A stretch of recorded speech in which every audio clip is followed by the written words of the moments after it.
इस मैटर को देखा जाए और जल्द से जल्द सॉल्व किया जाए। सयाहती मकाम गुलमर्ग में स्की पेट्रोलिंग माहिरीन ने बर्फानी तोदे के अचानक खतरात से बचने के लिए हिदायत और कुछ रहनुमा खतूत जारी किए हैं। इससे स्कीयर्स को मुस्तकबिल में किसी भी किस्म के हादसे से बचने के लिए मदद मिलेगी। गुलमर्ग में सतह समंदर से 14,000 फुट की बुलंदी पर वाक़े अफरवट, कंगडूरी और दूसरी चोटियों को पहले ही बर्फानी तूफान आने की सूरत में रेड जोन के दायरे में रखते हैं और स्की पेट्रोलिंग टीम की जानिब से गैर मुल्की स्कीयर्स को सलाह दी जाती है कि वो इन जगहों पर न जाएं। गुलमर्ग में 1 दर्जन से ज्यादा अफराद पर मुश्तमिल स्की पेट्रोलिंग टीम मौजूद है, जिनकी निगरानी अमरीका से आए हुए स्की एक्सपर्ट कर रहे हैं। वाज़ेह रहे कि सयाहती मकाम गुलमर्ग में चंद रोज पहले बर्फानी तूफान की जद में आए पोलैंड के 2 गैर मुल्की स्कीयर्स की मौत के बाद यहां एडवाइजरी जारी कर दी गई है। गुलमर्ग के अफरवट पर पहुंचकर हमारे नुमाइंदे मुनीर हुसैन हुर्रा ने पेट्रोलिंग माहिर मेराजुद्दीन से खास बातचीत की। आइए देखते हैं।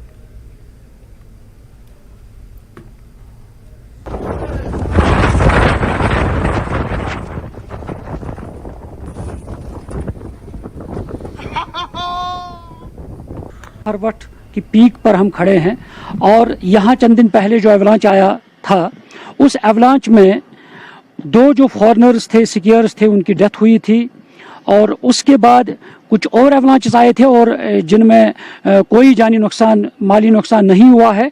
और उस सिलसिले में यहाँ पे जो गुलमर्ग के अंदर पेट्रोलिंग टीम होती है और वो इन पहाड़ियों की निगरानी करते हैं और इस सिलसिले में बाज़ाब्ता तौर पे जो बोर्ड्स है, साइन बोर्ड्स है, उनको चस्पा किया जाता है। और ये जो ये अफरवट पीक है, कंगडोरी है और इन पहाड़ियों पर जो ये स्कीयर्स आते हैं वो इन पहाड़ियों पे स्कीइंग करते हैं और बैक साइड कंट्रीज जिसे हम कहेंगे, कुछ पहाड़ियों का नाम दिया है जो यहाँ स्की की लैंग्वेज में, और इन पहाड़ियों पर ये स्कीइंग कर रहे हैं। वहाँ पे जाने की इजाजत हो, वहाँ ग्रीन जोन करार दिया जाता है और रेड जोन में बाज़ाब्ता तौर पे ये सारी चीजें बताई जाती हैं। क्या कुछ रहता है सुबह सवेरे से आप उन स्कीयर्स के लिए इन पहाड़ियों पर जहां जहां रेड जोन होता है, या मुख्तलिफ तफसीलन हमारे नाज़रीन को बता दे ताकि लोग जान जाएंगे कि गुलमर्ग की पहाड़ियों पे कहाँ एवलांच रहने का खतरा रहता है, और तफसील से हमें बताएं क्या कुछ रहता है। शुक्रिया जनाब।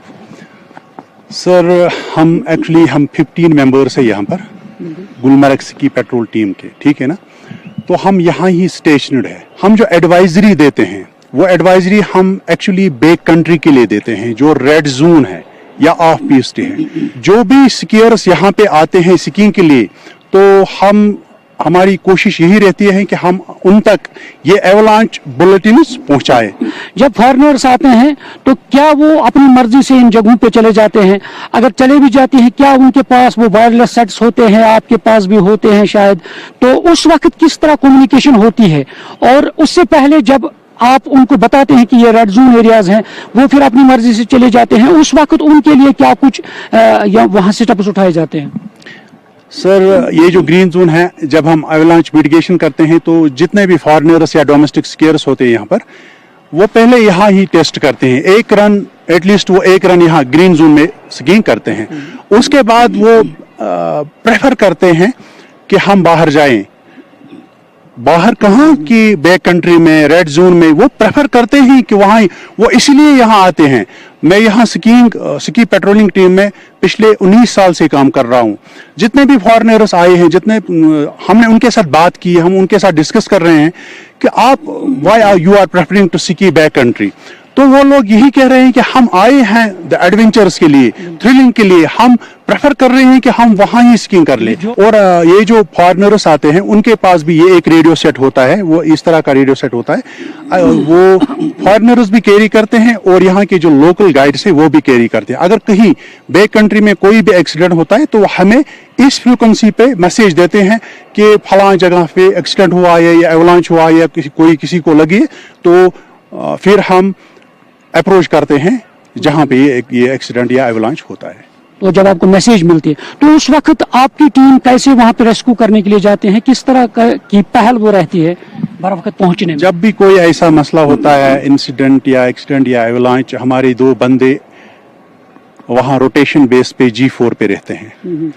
तो पहले हम उन्हीं को ये इन्फॉर्म करते हैं रेडियो पे कि अभी एवलांच आया है या कोई एक्सीडेंट हुआ है, आप बिल्कुल तैयार रहिए। जो स्कीयर्स होते हैं उनको पता नहीं होता एवलांच किस साइड में हुआ है, इसलिए हम उनको रोकते हैं वहां पर। हम वहां उस वक्त पुलिस को भी लेते हैं वहाँ पर, टूरिस्ट पुलिस है या जेके पुलिस है, तो वो हमें बहुत मदद करते हैं उस वक्त उनको रोकने में, तब तक जब तक हम उनको सर्च एंड रेस्क्यू करते हैं जो एवलांच में फंस जाते हैं। मुझे उसमें क्या क्या इक्विपमेंट्स रहते हैं? जब बर्फ के नीचे कोई दब जाता है तो आपके पास कोई इक्विपमेंट्स भी होते हैं ताकि पता चल पाए कि कहाँ ये स्कीयर कहाँ दबा हुआ है बर्फ के नीचे? हमारे पास एक इक्विपमेंट होता है, उसको हम बोलते हैं ट्रांसीवर, वो हमारे हर वक्त हमारे साथ ही रहता है, और जो भी स्कीयर यहाँ आता है वो उसके लिए मैंडेटरी है, उसको वो ट्रांसीवर होना चाहिए।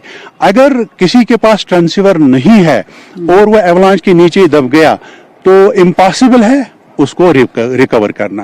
अगर गेस्ट जो यहाँ पर स्कीइंग के लिए आते हैं, अगर वो एवलांच बुलेटिन्स या एडवाइजरी फॉलो करेंगे, मैं कहता हूँ कि कुछ भी नहीं होगा। इस तरह मेहराज साहब ने तफसील से बताया है कि क्या कुछ सिस्टम रहता है इस गुलमर्ग के अंदर, और जो फॉरेनर्स हैं जो भी यहाँ आए हैं या लोकल जो स्कीयर्स हैं वो इन रूल्स पे, जो इनके रूल्स है, रेगुलेशंस है और इन रहनुमा खतूत जिसे हम कहेंगे, और उन पे अमल पैरा हो जाए, अमल करें, और ताकि किसी का जानी नुकसान ना हो जाए। न्यूज़ 18 जम्मू कश्मीर के लिए मैं गुलमर्ग से मुनीर हुसैन हुर्रा।